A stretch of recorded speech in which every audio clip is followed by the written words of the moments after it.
Welcome back to Say What, the podcast for voice actors who want to master any accent. I'm Chris. And I'm Lara. Today we're heading down under. That's right, we're tackling the Australian accent. It's one of those accents that seems easy at first, but has some really specific rules that can trip you up. Totally.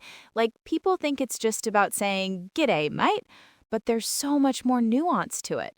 So where do we even start, Chris? Let's begin with the vowels. The Aussie accent is famous for its unique vowel sounds. A key one is how they handle the long A sound, like in day or mate. Right, it's not the American A. It feels like it's formed differently in the mouth. Exactly. It shifts towards more of an R-E sound. So your jaw is a bit more open. Instead of day, it's die. Mate becomes might. Might. Okay, I hear that. So let me try a sentence. I'll see you later to die, mate. Go for it. I'll see you later to die, mate. How's that? That's a great start. You've got the sound down. Listeners, try that with us. Lighter, to die, might. Feel how your mouth opens up a bit more on that sound. Okay, what's another key vowel? Let's talk about the long I sound, like in right or like. In a general American accent, it's a pretty clean I sound, but in Australian English, it starts further back in the throat, almost like an oi sound. So right sounds more like roit. Oh, okay. So I might like to roid my bike. Yeah, give it a shot. I might like to roid my bike. Spot on. That's the exact sound. It's a bit broader, a bit more relaxed. You're not tightening your jaw as much. That makes sense. It feels more casual.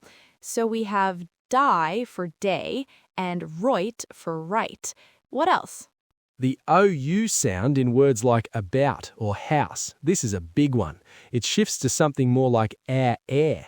So about is et and house is ha-es. Wow, that one is really different. Ha-es. It's a very forward sound. Let's try to combine all three. Here's a sentence for you. My mate and I might go out to the house to die. Okay, this is a challenge. Let's break it down. My mate becomes my might, and I might becomes and I might. Out to the house is to the house, and to die is to die. Perfect breakdown. My might and I might go to the house to die. Fantastic. You can really hear the accent coming through when you link those key vowel sounds together. It really changes the whole melody of the sentence. Okay, let's move on from vowels before my brain melts. What about consonants? Good idea. The most famous rule, which we touched on earlier, is that Australian English is non-rhotic. That means you drop the R sound at the end of syllables unless it's followed by a vowel. Right, so car becomes ka and harbor becomes ha-ba. Exactly, but here's a tricky bit. The linking R. If a word ends in R and the next word starts with a vowel, you do pronounce the R to link them. Oh, give me an example. Sure. You'd say, my car is over there. No R sounds. But if you say, my car is, the R in car links to is. So it becomes my caris. Caris? That's a huge detail. So the bar is open would be the bar is open. You got it. That little detail makes an accent sound so much more authentic. Definitely one to practice. What other consonant quirks should we know about? Let's talk about the letter T. In the middle of words, especially between vowels, it often gets softened to a D sound. It's called T flapping. Like in American English, butter becomes butter? Very similar, yes. So water is water, better is better. It contributes to that smoother, more flowing sound. Okay, so it's a bit of a better bottle of water. Try it with the accent. It's a bit of a better bottle of water. Nice. And finally, let's not forget the ing ending on words. It almost always gets shortened to in. Ah, so going is goin'. Thinking is thinkin'.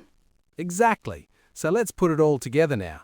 The non-rhotic R, the T flapping, and the in ending. Here's your sentence. I'm thinking of getting better water later. Okay, I'm thinking of getting better water later. Nailed it. That sounds genuinely Aussie. The combination of those features is what really sells it. Okay, this is a lot to remember. Vowels, consonants, but there's something else, isn't there? The music of the accent, the intonation. Absolutely. This is crucial. One of the most distinctive features of the Australian accent is the high rising terminal, or HRT. It's also called Australian question intonation. That's where statements sound like questions, right? The pitch goes up at the end of the sentence. That's the one. It doesn't happen on every sentence, but it's very common, especially in informal conversation. It can be used to check if the listener's following along. So I could say, so I went down to the shops this morning. Exactly. That rising pitch at the end makes it sound like you're including the listener, seeking confirmation. It's a big part of the friendly, laid-back vibe. That's a great tip. It's not just about the sounds, but the melody. It's more of a lilting, up and down rhythm overall, isn't it? It is. It's less staccato than American English and has a more connected, flowing feel. Listening to native speakers is the best way to absorb that rhythm. Okay, so we've got the sounds and the music. We can't talk about the Aussie accent without mentioning slang, can we? No way. Australian slang is a language in itself. The most famous feature is the use of diminutives, shortening words and adding an O or an E at the end. Right, like afternoon becomes arvo.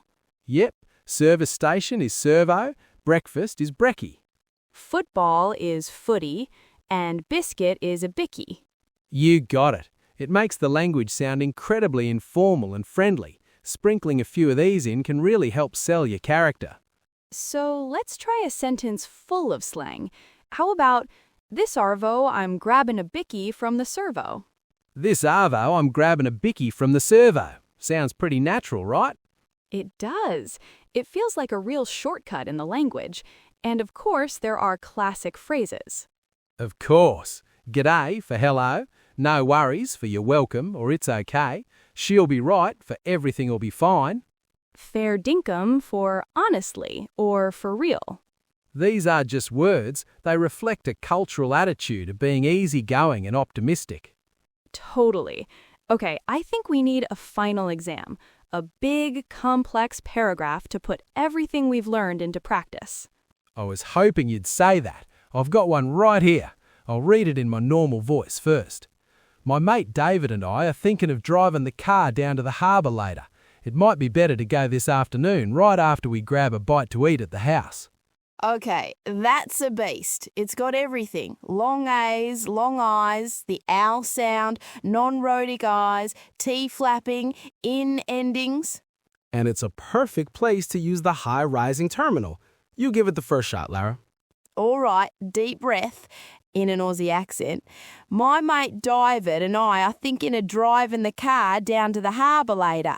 It might be better to go this arvo right after we grab a bite to eat at the house. Lara, that was brilliant.